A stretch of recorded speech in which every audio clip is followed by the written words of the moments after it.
Pagi semuanya. Makasih udah menyempatkan waktunya untuk mengikuti SPM Mentoring hari ini dengan mata kuliah Perpajakan 1.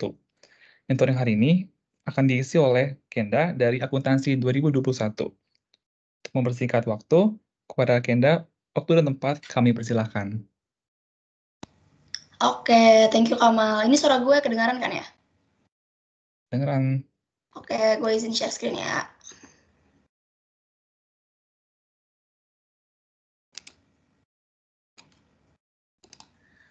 Oke, ini gue kelihatan nggak screen gue? Aman, Ken. Oke, mungkin sebenarnya gue di sini cuma mau bahas Mojako aja, cuman ada beberapa tambahan-tambahan yang gue kasih masuk sedikit di Excel gue. Nanti kalian juga bisa akses di drive-nya Ade. Oke, mungkin for starter kita akan ngebahas problem 1, di mana ini cuma ngebahas mana teks subjek dan juga object text. Nah, sebenarnya tuh di UTS kalian nanti tuh bakal banyak yang hal-hal very konseptual kayak gini, jadi kalian harus perkuat aja konsepnya. Nah, kita mulai dari subject and non-text subject. Nah, di sini dikasih tahu kalau misalnya ada orang namanya Budi, WNI, tinggal di Indonesia, terus kerja di multinational company. Nah, itu apa? Dia subjek atau non-text subject. Ya udah cukup jelaskan, itu pasti bakal jadi domestic individual text subject. Ini gue gedein. Nah, habis itu moving on ke Cici, WNA, tapi udah tinggal di Indonesia selama 2 tahun dan dia juga punya bisnis. Nah, itu tuh masuknya di non-resident tax subject with BUT. Nah, ini juga ada penjelasannya, kalian bisa langsung lihat. Kan kalau kayak gini tuh kalian at least harus ngasih description supaya poin kalian tuh full. Kayak gini, a business owned by a foreign citizen who domiciled in Indonesia. Nih, sebenarnya ada juga gue taruh di bawah penjelasannya. Sebenarnya kalau kalian mau aman, kalian itu masukin juga pasalnya. Jadi kayak di deskripsinya jangan hanya ini doang, tapi kasih tahu itu di pasal 2 ayat 1 atau pasal 2 ayat 1A gitu. Nah, in here itu juga include kalau subjek pajak di luar negeri dan dalam negeri itu sebenarnya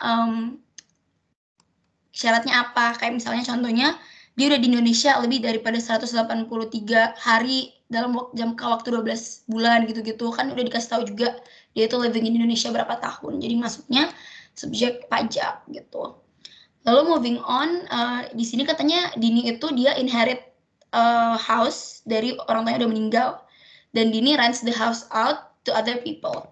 Itu masuk di domestic individual tax dengan penjelasan the inheritance in the form of land and buildings itu udah ke distribusi.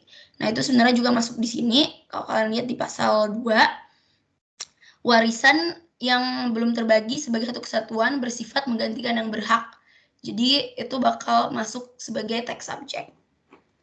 Terus yang nomor 4, PT ABC established Indonesia itu engage di trading business dan juga itu generates profit. Ya udah langsung aja menjadi tax subject tapi dia corporate, domestic corporate, dengan deskripsi seperti ini. Nah, habis itu kita dikasih tahu lagi ini adalah objek pajak atau non objek, terus ini final atau non final, basically kita disuruh tentuin. Nah, yang pertama ada Budi receive a deposit interest from the bank 10 juta. Nah, sebenarnya ini gue taruh juga di slide mana ya, ini basically ini tuh nge-cover PPh 22 itu masuk apa aja, PPh 23 apa aja, terus yang final tuh apa aja. Nah, di sini ada tuh kayak bunga deposito, terus bunga obligasi, terus pengalihan hak tanah dan lain-lain, atau kayak pekerjaan konstruksi, jasa konsultasi itu masuknya di PPh final atau PPh 4 ayat 2. Nah, di sini dari situ kalian bisa tahu kalau itu tuh pastinya final tax object, di mana itu pasal 4 ayat 2. Karena itu deposit interest. Lalu yang kedua ada Ani works as an employee with a salary of 10 million per month. Itu cukup jelas kalau itu non-final tax object. Dimana itu adalah PPh 4 ayat 1. Karena itu kan salary ya dari perusahaan. Terus yang ketiga ada payment by an insurance company to an individual related to health insurance. Itu juga bakal sebenarnya dibahas di nomor terakhir, Tapi for short itu tuh kalau payment by an insurance masuknya di PPh pasal 4 ayat 1. Nah, sebenarnya bedanya apa sih PPh final itu dan PPh non final? Basically kalau PPh final itu langsung dipotong sekali pada sumbernya dan habis itu lo nggak perlu laporkan lagi kayak di SPT dan lain-lain. Jadi benar-benar udah final kayak gitu. Nah, habis itu kita moving on ke deductible and non-deductible. Jadi kayak apa aja sih yang bisa dikurangin dan nggak bisa dikurangin nanti. Yang pertama ada provision of a scholarship for company employees worth 65 juta. Nah, itu tuh bisa deductible berdasarkan pasal 6. Sebenarnya kalau misalnya mau pakai logika, kalau misalnya for the greater good of the society, let's say kayak scholarship atau dan lain-lain, itu tuh bisa deductible for the company. Tapi kalau lebih ke personal, kayak let's say math tutor dan lain-lain, atau kayak for kayak gini contoh yang kedua, around the office, dia bikin jalan, itu tuh non-deductible gitu. Ntar bakal gue jelasin lagi di soal-soal selanjutnya. Nah, mungkin untuk nomor 1 cukup simple dan cukup jelas. Tapi ini tuh bakal selalu ada di UTS. Jadi kalian make sure tuh emang paham. Kalau nggak salah di zaman gue tuh dia ada nanya kayak sebenarnya PPh final itu bedanya apa sama PPh biasa gitu-gitu. Jadi make sure tuh memorize aja. Terus ini juga subjek pajak udah gue kasih informasinya kayak subjek pajak luar negeri itu apa, terus kalau dalam negeri itu apa gitu. Kita langsung moving on ke withholding tax atau put di problem kedua. Nah, di sini tuh dijelasin kalau misalnya ada orang namanya Jaewook, dia tuh Jakarta resident. Terus dia monthly salary-nya 35 juta. Terus yang ditanggung itu adalah 1 istri, 1 anak, dan 1 foster child. Dan dia juga lives with his biological mother yang nggak punya pension. Dan dia juga punya Jimin nih, younger brother-nya bla bla bla. Pokoknya ingat aja yang terhitung tuh cuman istri dan juga anak kandung gitu. Nah, katanya Jaewook itu receive a transportation allowance yang accumulate 3 juta per bulan. Dan dia juga dapat health insurance, JKK atau work accident insurance, dan juga dapat JHT. Ini selalu ada. Ingat aja 7%. 7% JHT paid, 4% is borne by the company, bla bla bla. Habis itu at the end Jaewook itu receive bonus juga 40 juta. Lalu dia dapat THR di April. Ini kan harus ingat juga bulannya. Terus ditanya PPh 21 terutang itu berapa? Nah, cara hitungnya tuh langsung aja kalian cuma ditanyain kayak berapa yang terutang kan. Jadi makanya dia make framework yang kayak gini kayak lebih gampang gitu. Nah, kan 35 juta per bulan tuh. Ya udah langsung aja monthly salary sampai Desember 35 juta, amounting totalnya segini. Lalu habis itu tunjangan transportasi juga dibilang kan setiap bulan ada, jadi langsung aja taruh. Nah, terus THR-nya tuh cuma ada April, jadi make sure untuk taruh di bulan April aja. Lalu di bulan Juni dia dapat bonus 40 juta, langsung taruh aja. Lalu ingat dia ada health insurance sebesar 2%, langsung aja lo kaliin sama monthly salary-nya berapa. Setiap bulan ada. Lalu ada JKK atau work accident itu sebesar 2%. Ini tuh langsung lihat aja di depan guys, gak usah lo lihat yang kayak deducted baru bla bla bla supaya lo nggak pusing. Langsung dikaliin aja dengan monthly salary. Nah, habis itu dari situ lo langsung udah tahu gross income lo berapa gitu. Basically lo cuma sum aja monthly salary lo, tunjangan, dan juga JKK gitu. Itu masuknya semua di gross income nanti. Nah, habis itu ini dia kasih terkategori, basically cuma lihat sih ntar PPh pasal 21-nya dia masuk progressive rate yang keberapa gitu. Jadi kalau misalnya 39 kan masih terkategori yang 15% kan. Nih. Habis itu nanti sama semua, tapi yang paling beda pas dia dapat THR dan juga dia dapat bonus which in bulan April dan juga Juni. Makanya lo lihat di sini tuh dia masuknya di 21%. Terus kalau misalnya ntar udah, kan lo tahu ntar yearly gross income lo sebesar segini, which ntar lo dapet dari sini yang udah lo hitung semua. itu kalau udah taruh, antara ya udah lu kurangin deh dengan pengurangan-pengurangannya kayak biaya jabatan, jangan lupa. Dimana itu 5% dari penghasilan bruto lu. Nah, penghasilan bruto lu kan kalau lu kali 5% itu bakal lebih daripada 6 juta kan. Cuman ingat aja kalau udah lebih daripada 6 juta ada kayak ya udah ceiling price-nya gitu, kayak paling atas 6 juta lu kurangin aja.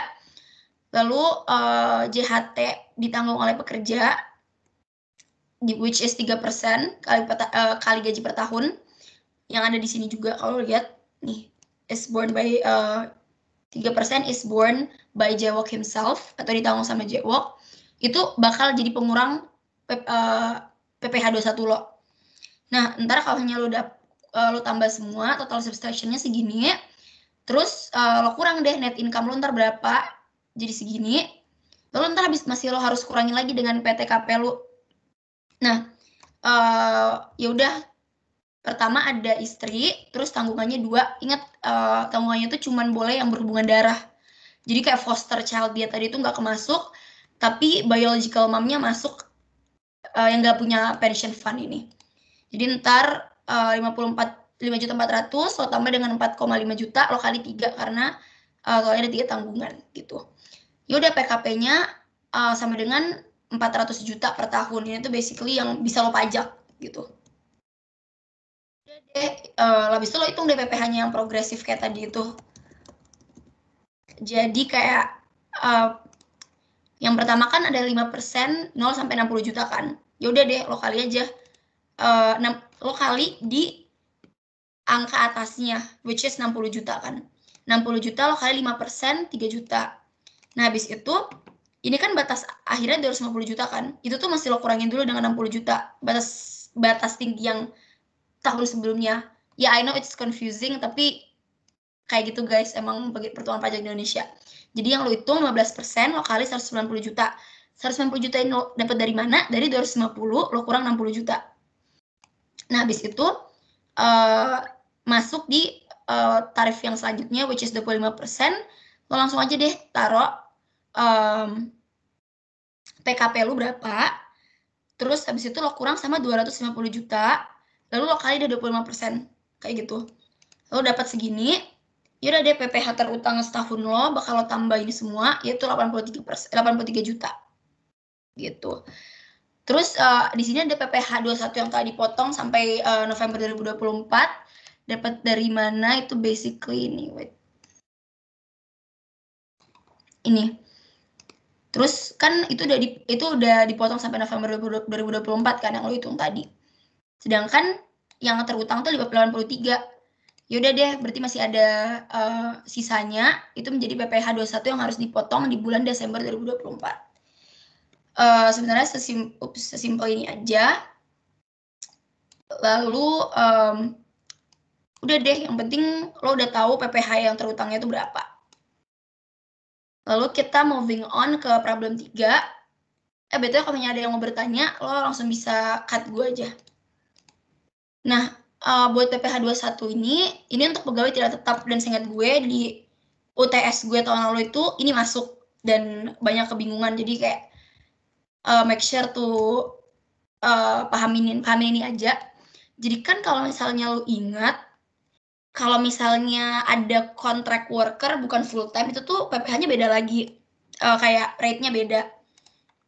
Nah, di sini tuh katanya Karina itu cuma 20 hari bekerja dengan PT YGP. Dan daily wage dia tuh 100.000 per hari. Dia juga dapat lunch money 50.000 per day. Pokoknya kayak lunch money dan lain-lain, transportation itu bakal lo accumulate menjadi income dia juga. Habis itu ditanya, kalkulat PPh 21 yang harus dibayar Karina. Kalau misalnya dia tuh nggak nikah dan juga nggak punya dependents. Ya udah deh, lo hitung daily income dia itu 1 juta. Uang makan siang dia per hari 50. Ya udah, penghasilan brutonya selama sehari itu lo tambahin aja. Lalu income in 20 days-nya dia adalah lo kali 20 aja, udah segini. Nah, PPh 21 yang dikenakan menggunakan TER harian itu kalau misalnya gajinya tuh di atas 450 per hari. Kalau enggak pakai ini.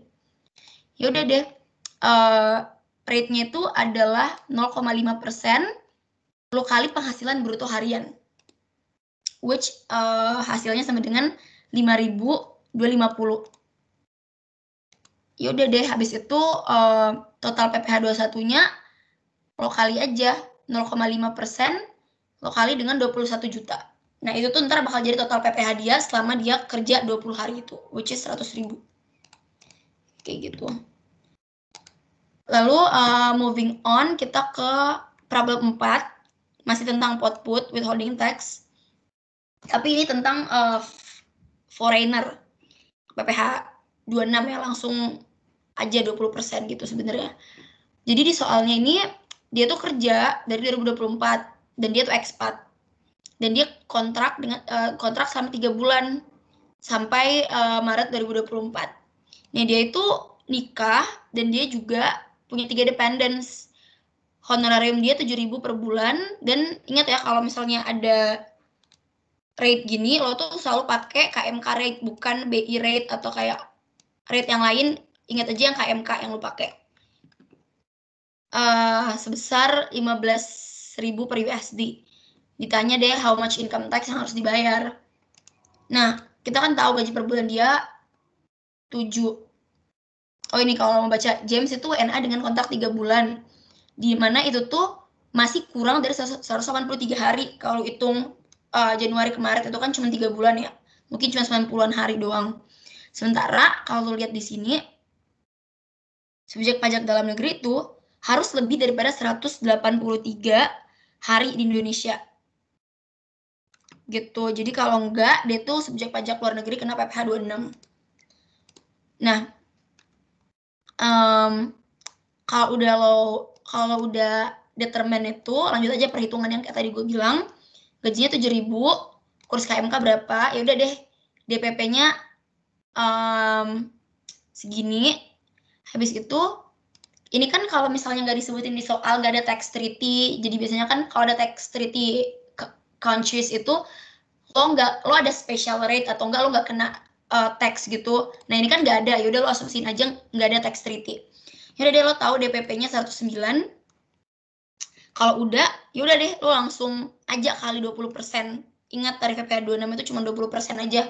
Lo mau gimana gajinya, langsung aja 20% flat gitu.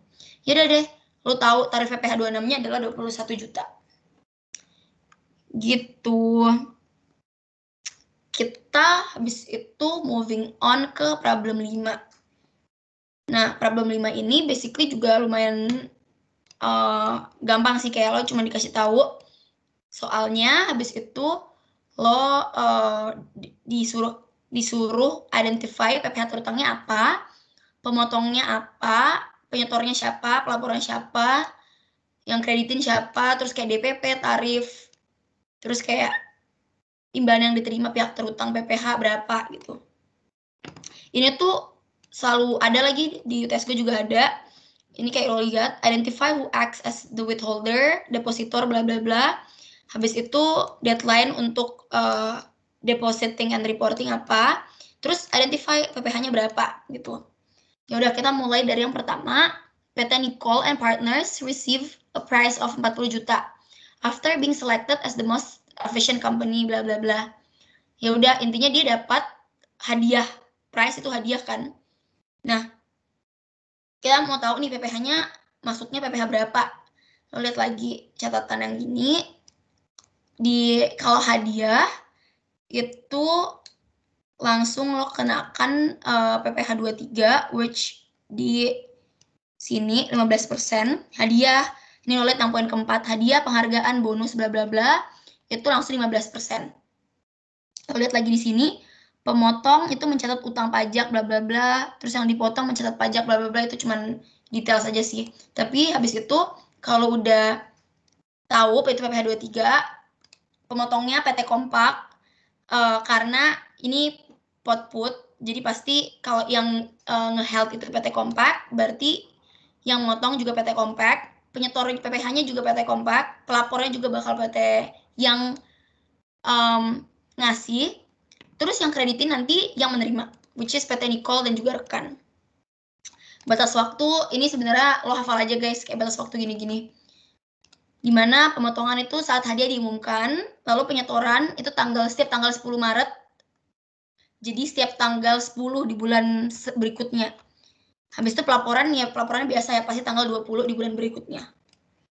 Lalu kalian udah tahu DPP-nya segini, tarifnya segini, PPh terutangnya berarti segini. Berarti yang diterima sama PT Nicole ya udah lo kurangin aja, 6 juta kurang 40 juta, 34.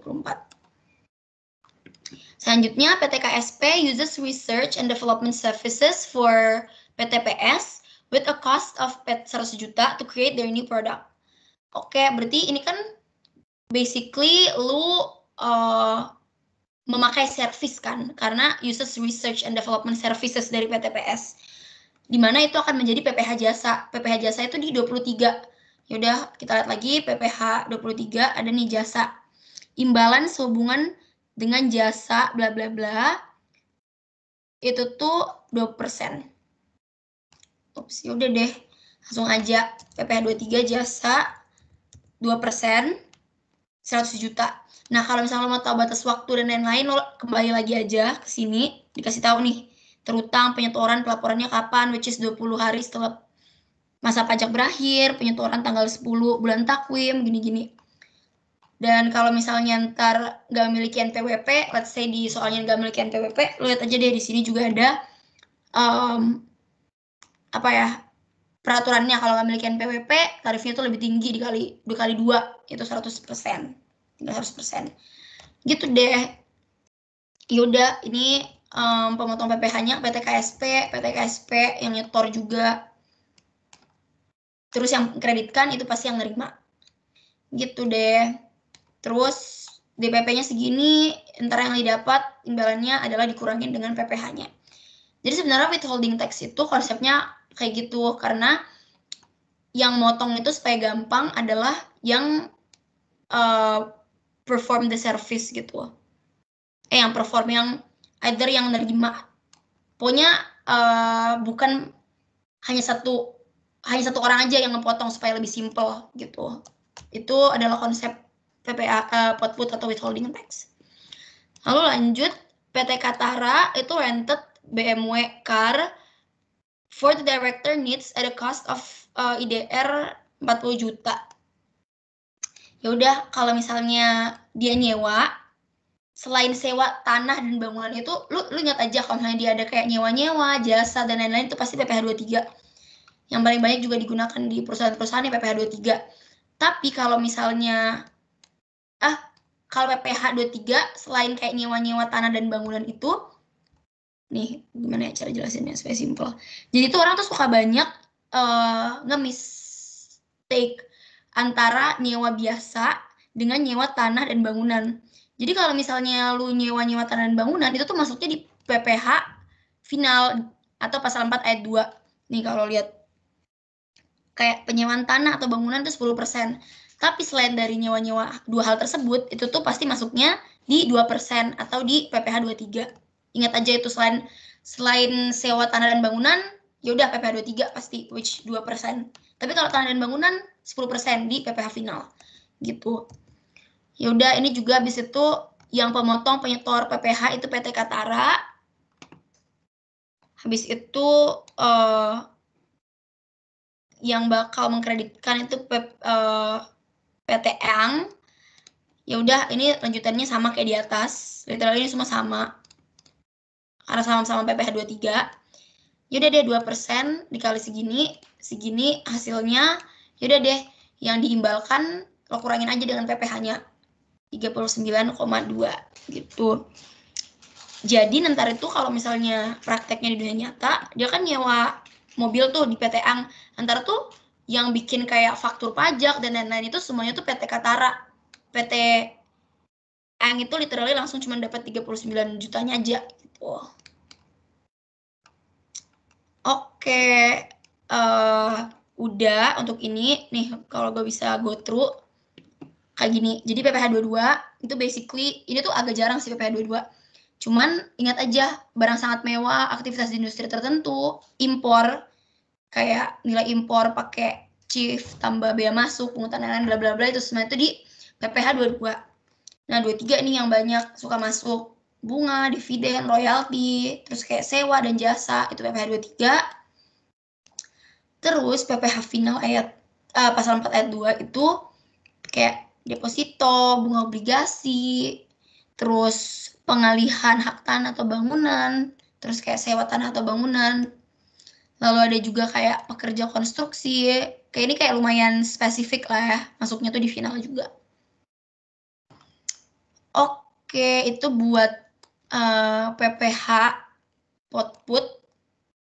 Kita moving on ke nomor 6. Ini nomor 6 cukup panjang juga, dan ini tuh udah masuk koreksi. Itu kalau mau nanya langsung ini gue aja ya guys, selain gue aja. Jadi kan ini tuh basically ada orang namanya Vernon, dan Vernon ini tuh punya toko, dan selain punya toko dia juga kerja sebagai programmer dengan income yang stable sebesar 250 juta before tax. Selain dari itu dia juga menang lottery prize, which nanti akan dihitung juga kan taxnya. Dan di sini tuh kita dikasih tahu nih dependence dia siapa aja. Oh, dia punya pacar nih sama Winter. Habis itu dia juga punya anak lah, punya brother lah, punya foster child lah, dan lain-lain. Terus di bisnisnya itu juga ada income statement-nya nih. Nih dikasih tahu sales, terus expense. Selain itu kita juga dikasih tahu additional information-nya. Ingat kalau misalnya udah ada additional information, berarti kalian harus ngitung koreksi-koreksian lah gitu-gitu. Terus dari informasi, gue dikasih tahu kalau tuh disuruh bikin simple fiscal reconciliation dengan bisnisnya Vernon, dan juga lo calculate income setelah ada fiscal correction. Habis itu lo disuruh hitung PPh 21, tax creditnya which is PPh 25. Habis itu kalian calculate the income tax itu lebih bayar atau kurang bayar gitu. Nah, berarti kita moving on, kita mulai dulu dari nomor 1. Kita disuruh bikin fiscal reconciliation kan. Berarti itu dari income statement. Nah, di sini tuh kalau misalnya lo lihat, ini tuh udah kita masukin, kita masukin angka-angka dari income statement-nya dia, yang dihitung secara akuntansi. Kan? Nah, dari additional information, lo lihat, banyak nih yang harus dikoreksi berdasarkan perhitungan fiskal. Kayak contohnya ini, depresiasi expense according to accounting itu 140 juta. Tapi dari fiskal itu 150. Nah ini tuh ntar lo bakal diajarin juga sih cara ngitung-ngitung, tapi gue nggak tahu, kayaknya itu paruh kedua deh. Nah yaudah lo nggak usah hitung, lo lihat aja langsung di sini. Kita tuh ngitung depresiasi expense 140 kan, tapi sebenarnya 155. Nah itu kita masuknya di positif, koreksi positif atau koreksi negatif. Nah sebenarnya cara gampang ingatnya itu adalah lo ingat kalau koreksi positif itu adalah koreksi yang bakal ngenaikin pajak yang akan lo bayar. Sementara kalau negatif itu tuh bakal ngurangin pajak yang lo bayar. Ya udah sebagai company lo tuh pasti lebih pengen dong koreksi negatif yang terjadi supaya pajak lo tuh berkurang, nggak sebanyak itu gitu. Nah sebenarnya kalau positif itu pasti dia tuh bakal ngurangin expense lo. So, kalau dia ngurangin expense lu, berarti ntar income lo lebih banyak kan. Kalau income lo lebih banyak, itu pajak yang bakal lo bayar juga lebih banyak. Kayak gitu. That's how positive correction works. Nah, on the other hand, kalau misalnya negative correction itu, beban-beban yang lo bayarkan itu dikoreksi jadi lebih besar. Nah, kalau beban yang lo bayar lebih besar, nanti kan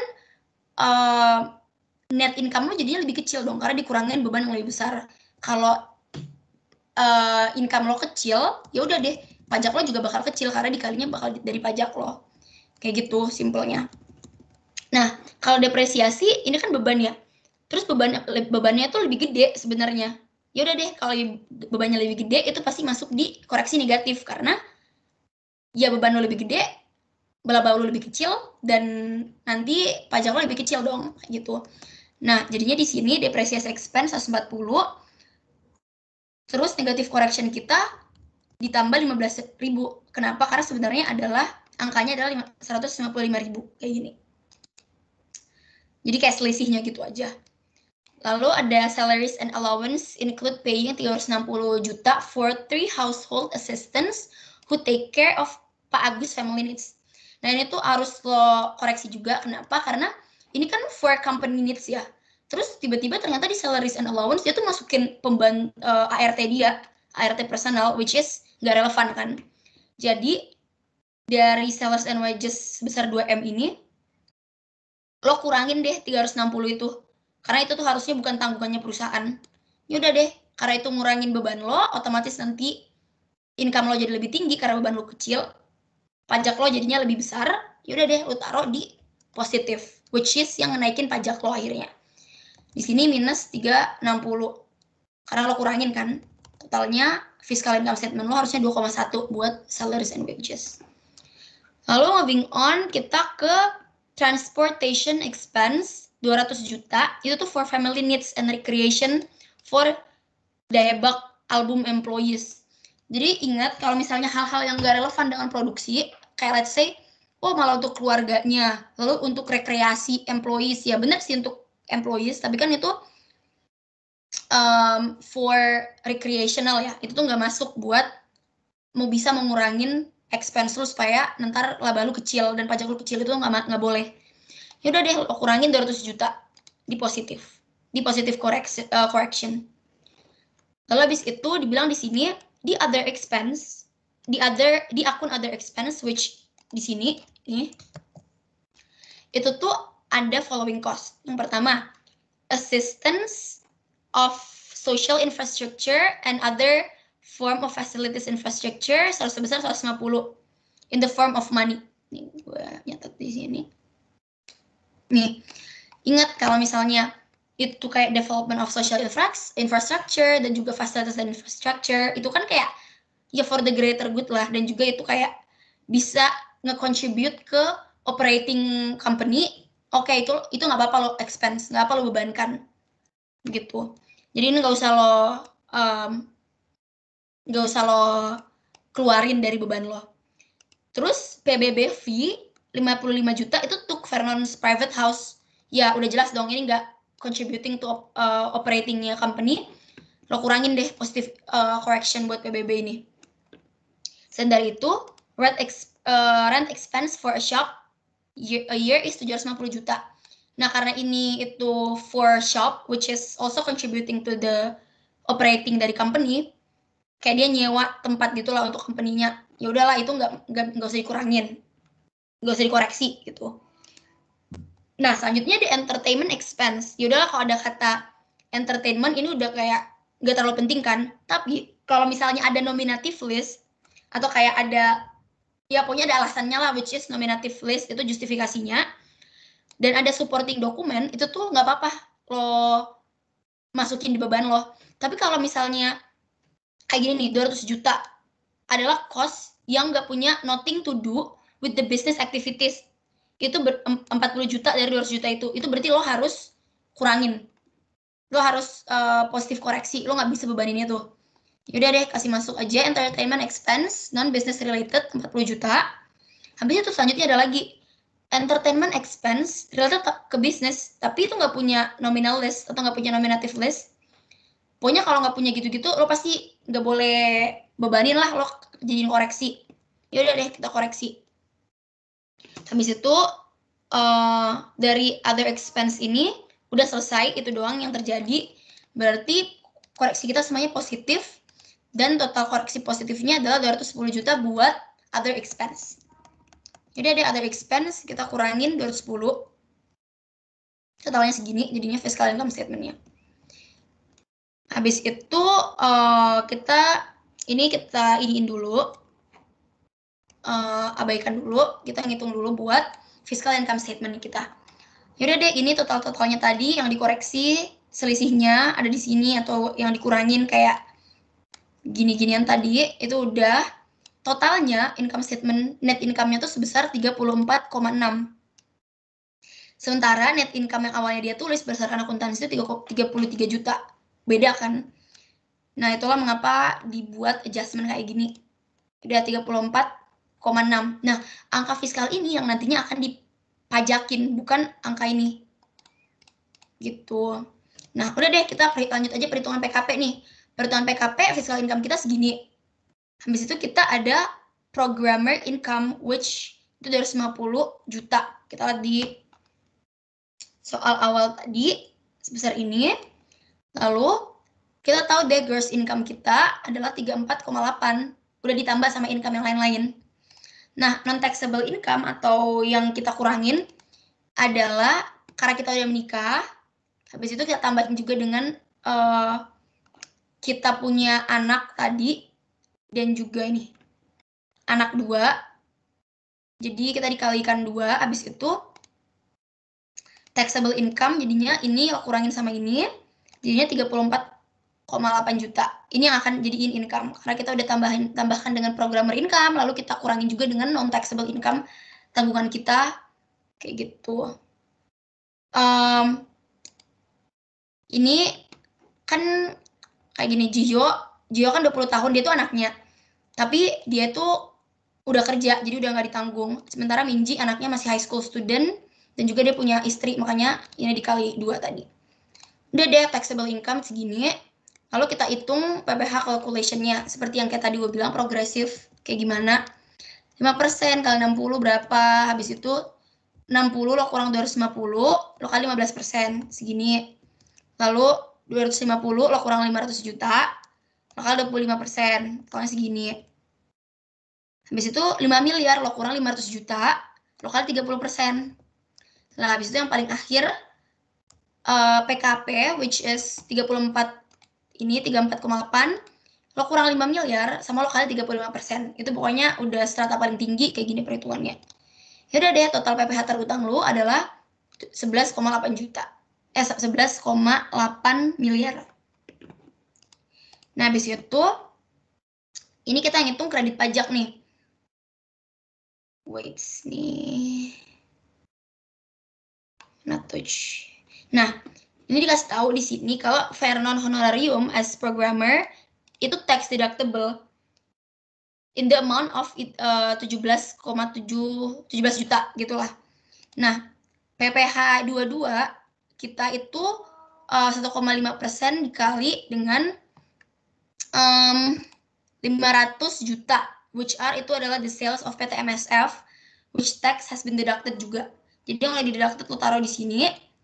Habis itu PPh 25 juga itu lo kali, karena kan ini ada Vernon max installment atau nyicil every month. Ini total tax installment paid. Jadi itu udah nyicil pajak gitu loh. Per bulan itu sebesar 1M. 1M kan ya? Iya, 1M. Nah, jadi dia tuh udah ngelakuin pajak-pajak kayak gini, guys. In the sebelum kita ngebayar pajak di akhir tahun gitu. Dia udah ini bayar 17 pajak segini untuk dia programmer, untuk dia kerja jadi programmer. Udah gitu dia juga ada sales yang udah di tax deducted sebesar 500 juta. Habis itu dia juga udah ngecicil pajaknya per bulan 1M, dimana itu akan accumulating tuh 12M gitu kan. Jadi total pajak yang udah dikreditkan itu sebenarnya 12,025. Dan ini juga ada pajak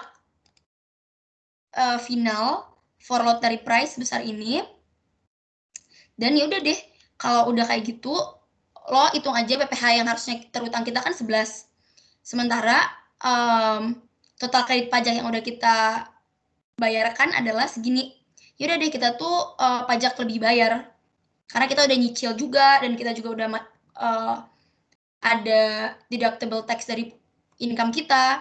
Intinya kalau udah, lo kurangin aja sama total kredit pajak kita. Kalau misalnya lebih kayak gini, berarti lo lebih bayar. Yaudah deh, kita berarti udah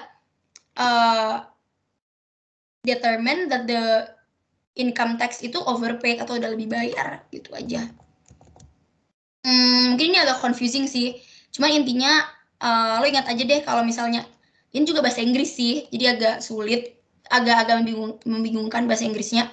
Cuman intinya biasanya tuh kayak gini, kayak orang-orang yang ada di soal itu tuh biasanya mereka udah ngelakuin kredit pajak cicilan gitu loh, per bulan bayar berapa gitu-gitu.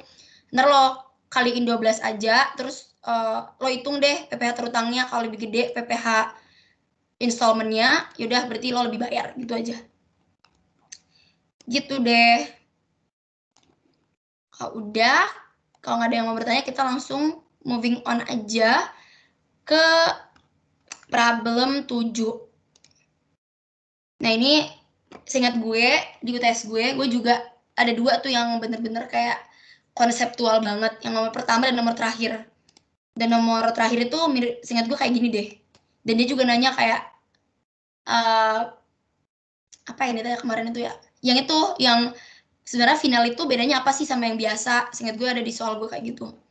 Nah buat ini gue nggak tahu ini soal jenis apa, tapi pokoknya dibaca kok gini deh. Nah nomor 1 tuh dibilang salah satu kewajiban owning NPWP individual adalah nge-report orang pribadi annual SPT. Nah menurut lo annual SPT tax return itu selalu show an underpayment position nggak, atau kurang bayar gitu nggak? Ya udah ini kayak cukup self explanatory lah ya, kayak ya enggak lah, nggak mungkin kurang bayar terus gitu. Ya udah di sini kalau bisa lo tuh harus ngasih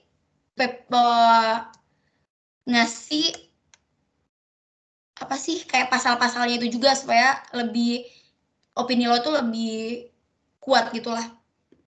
Nah, jawabannya adalah no, in accordance with tax regulation, itu ada 3 posisi. Ada lebih bayar, kurang bayar, atau nil, atau pas. Nah, kondisi itu didetermine dari comparison apakah tax credit dia kurang, lebih, atau sama.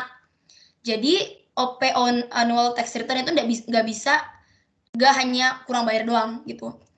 Ini tuh kalau nggak salah ada di, lo cek aja deh guys di buku pajak itu, yang bisa lo bawa.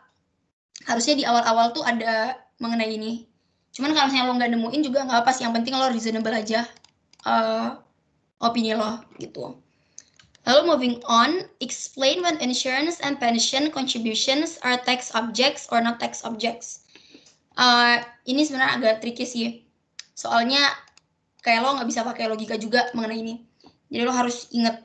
Nah sebenarnya itu kalau misalnya insurance kan lo harus bayar premium ya. Premium itu kayak hal yang lo harus bayar per bulan gitulah, kayak premium insurance per bulan lo harus bayar 5.000 kayak berapa gitu-gitu. Nah, premium itu pas lo bayar, nih sesuai dengan artikel 4 paragraf 1, premium pas lo bayar itu akan direcognize sebagai tax subject. Tapi setelah insurance lo ke-claim nanti, let's say lo sakit dan lo nge-claim insurance lo, itu tuh bukan subject tax berdasarkan pasal 4 ayat 3.